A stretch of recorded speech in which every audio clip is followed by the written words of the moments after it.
Hello, I'm Dr.K.L.Praveenkumar. Should we do exercise in times of COVID is an often asked question.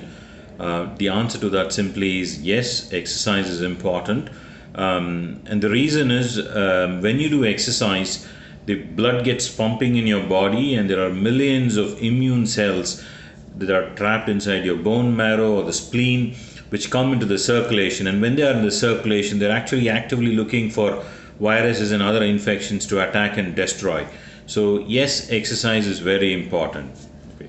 Well, the next question I'm usually asked is how much or how little of an exercise is good. Well, there has been enough studies to show that moderate exercise is actually good for in fighting infection, especially respiratory infection. By moderate exercise, I would mean exercising, say, for about half an hour, maybe twice a day, 3 times a week.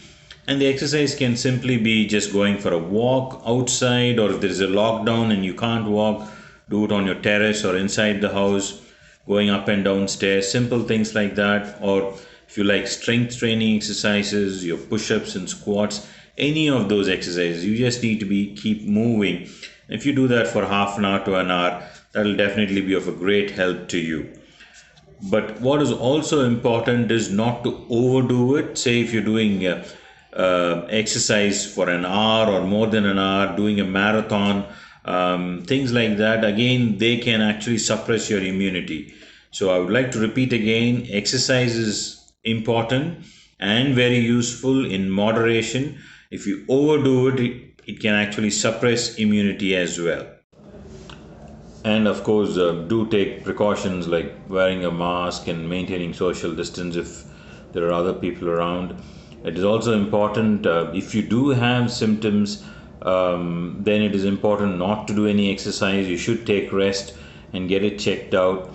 And the other important thing is, say, if you are unfortunate enough to have developed COVID and you're recovering from it, again, don't jump straight back into intense exercises if you had already been doing it.